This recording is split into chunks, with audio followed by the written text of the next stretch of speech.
Starting to the bottom left of the map, we have our first Zerg play here in the mirror match in the ZVZ. It is, of course, Leenock for you. the Lenoctopus. Let's see what he can do here against this tough Zerg opponent. This is going to be a really good one. Two of the high caliber players that we have tonight. Starting to the top right for Team Azubu, of course. Former TSL Zerg. Yes. Azubu symbol. Now you think about all the players you see on both teams' lineups, there are very few players on Azubu who have not changed teams like twice, at least. You look at, well, 15 bottles of soju, Hombe, that's cheers, of course, in Korean. They're trying to go for there. Pia, Leon, and Delphine, or Delphine. These are very interesting drawings of soju bottles. Listen, if you have 15 bottles of soju between 3 people, that's 5 bottles. 5 bottles per person, you're gonna die. That's just how it's gonna be. I'm telling you, none of those people could probably even drink 15. It could also be that those are the 3 that are not in Korea and they want to make them jealous. Yeah. So if you had her plus the 3 people, that's 4 people. Because 3 plus 1 is 4. Now divide 15. You get a remainder. Is it? You sure about that? You get a remainder, but they can split the last the last bottle that goes between all of them. Wait, how many? So you get 12 bottles, so then they're 1 bottle short. So the last bottle. Are you sure that the math is correct? Yeah, because 4 times 3 is 12, but then you got 3 balls left, but there's 4 people. So the next 3 balls kind of get split, a little bit smaller, like they get smaller portions than you would if you had 4 bottles. Each person gets about, I would say, 3/4 of a bottle. I think that's how it works, but don't ask me. I'm no scientist, man. Oh, I love seeing you do math. It's great. But anyways, as I was saying, Leenock is a player who's never changed teams. He's been on FOU, then Epics Open when the name changed, but he's of course back on FOU. He's never left. Yeah. Never gone anywhere else, just like Gumiho. And just to give you a couple of ideas about the 2 players and talk a little bit about their statistics in the matchup. Leon has played 19 maps against Zerg, and he actually won 14 of them. That leaves him with a 73% win ratio, which is kind of insane. And in the GSTL, in Season 2 against Zerg, he's actually undefeated so far. He took down Curious, he took down Life, Sanai, and Pet, so all 4 matches that he played against Zerg, he was able to win.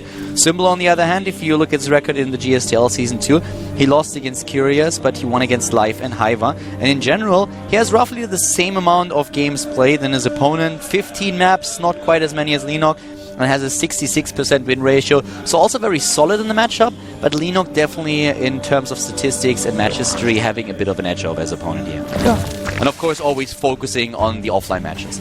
Yeah, offline matches really the only important ones. Online matches, let's just be honest, like there's not a whole lot of legitimacy in that. It is a totally different atmosphere. Offline is the real deal. So a bunch of links being made actually right now by Leenock. Yep. Speed link push that we see from Leenock here without a Baneling nest at this point. So this is one of the things that we saw a lot from TSL Zergs in Wings of Liberty.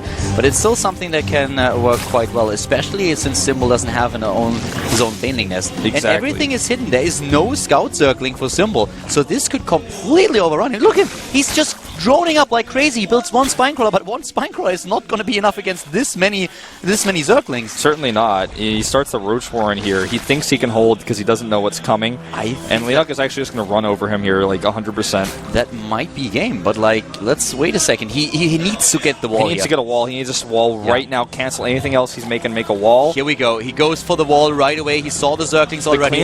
The Queens have to. I actually would. I would really like to see him to wall that completely. Here comes the wall. Here are the Queens. He's trying to break through. That's a lot of transfuse energy. The 4th Queen coming in. That's exactly what he needs. The first evolution chamber already gone. He's trying to get the 2nd one. The Queen's doing a lot of damage. Spinecrawler in the perfect position. He might actually hold this here. He will transfuse, and the Spinecrawler doing so much work in the background. 4 Queens.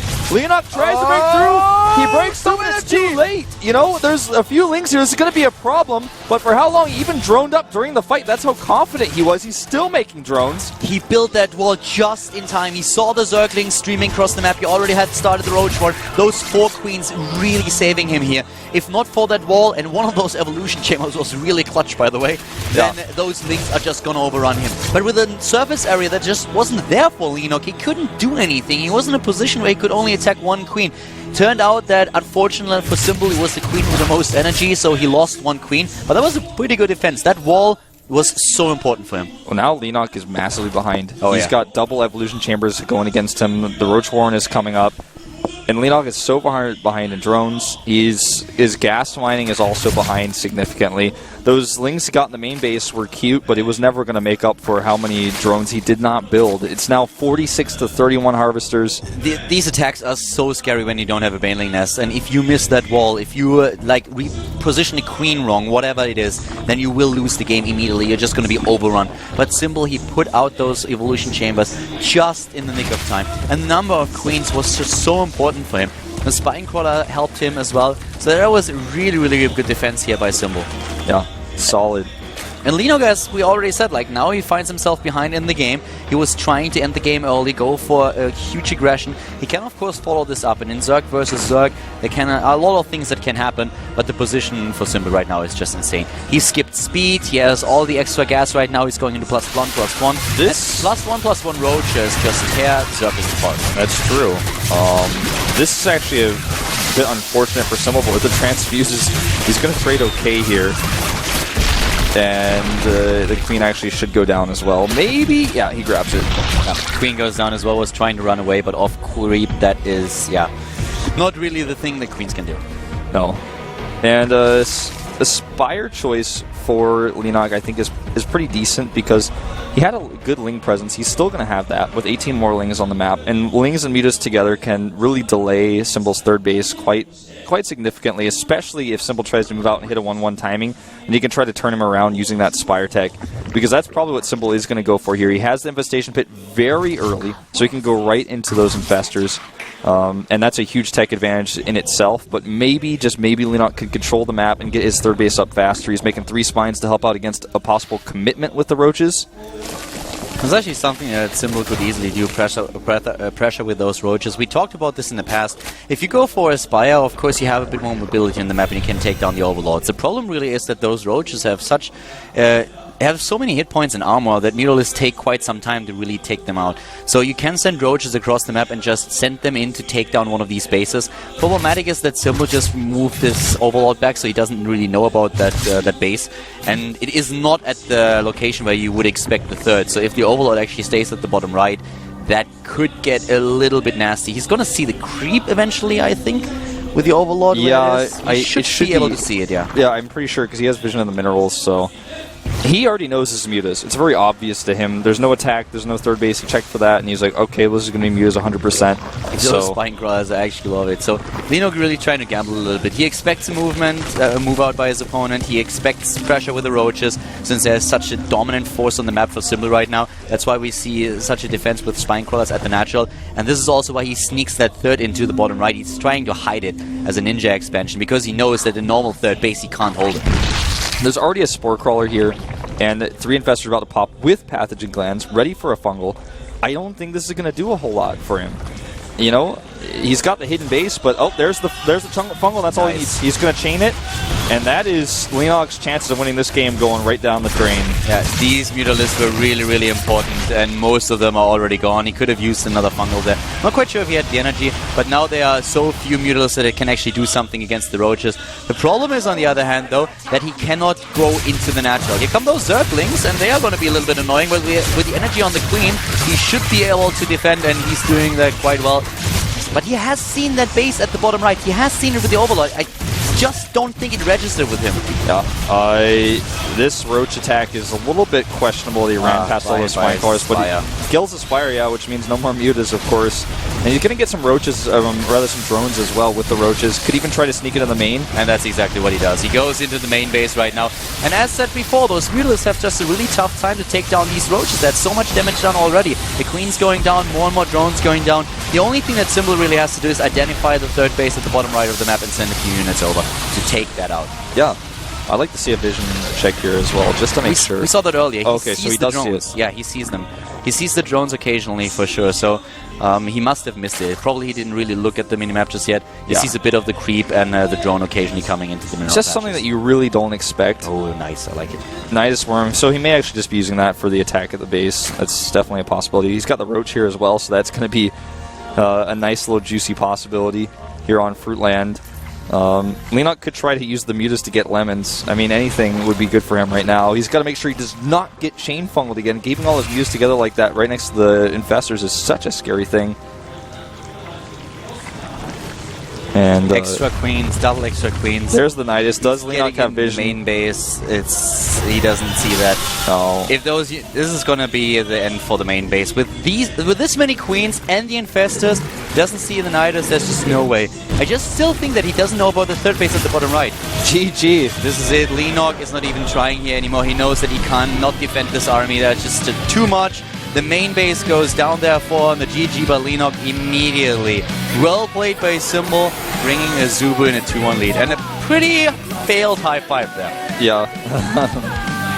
Well, you know what? When you have a Ling aggression that is that heavily committed to, that gets shut down, basically no damage done, you're basically, the rest of the game is going uphill for you, but it's not even just like an uphill battle, it's like trying to climb up a hill by hopping on one foot. Like, it's just a really, really tough game for Leonok to play there.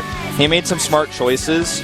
I think maybe even the best choices he could have made, but Symbol didn't make any mistakes, and he played so safe. He was able to figure out what was happening without even getting a scout in. He put Spore Crawlers up. He kept his roaches near his base, so Leonok couldn't snipe it with Lings. And then once he got the infestors out, it was easy peasy, especially because Leonok ran right into a fungal with his first wave of mutas. Yeah. No, that was definitely really well played by Symbol here. That was a pretty good performance, and especially that hold at the beginning, that was the most important part. But of course, after that, the only thing that I would like to know is, did he really see that third? Because I feel he didn't see it. Yeah. I mean, he could see it on the minimap, but I don't feel it really registered with him in the heat of the battle. I feel he would have sent out at least a couple of Zerglings. There was nothing to defend, so another pressure point. I don't know. Yeah, but he didn't need it, so. Yeah, he didn't need it, and it was just, once he lost that aggression in the early game, he had to take crazy risks. And the Mutalist choice there was a smart one. He made the spines, he took the hidden base, but Symbol just played safe. He had his own third base up and ready. Yeah, Leonok knew already that he needed a big win, and then Mutalists get taken out as well, so he loses more momentum. The Spire goes down, he has to rebuild that, and at this point he knows he's far, far behind in the game, so he's just trying to do whatever he can because he knows that this game is crucial for the match today. But when he saw that Nidus go up in his own main base, he realized, alright, this is it. My Spine Crawlers are not going to do anything against this army. I cannot just simply run it in my main base in time, so he had to yield there. Yeah, a really rough game for him. Yeah. Good build order idea, but Symbol just too quick on the wall. So that's how it goes, and now actually Azubu gets that 2-1 lead. Really, really important for them. They have that edge going forward. And now we have a bit of a different matchup. Going into our next game, we actually have a Zerg versus a Terran this time. And a player that we haven't seen in a little bit for you. Lucky. Lucky for you. Pretty good Zerg player. You don't see him come out all too often these days, but he used to come out in the GSTL a lot. And he's, of course, 22 and 19 total. And in his last few matches, he actually has a positive win ratio of 3-2. And he came out as a surprising ace player in the all-kill format to take a final win. So, somebody that you can rely on in a pinch. And it's going to be a tough game against Supernova, but he might be able to take it. Yeah, this is one of the games where Lucky surprises in the past. So he might be able to show us something here. Hey, Supernova, where are you going? Well, we have a short break before we're going into our next game, so I feel he's going to use that and go to the bathroom.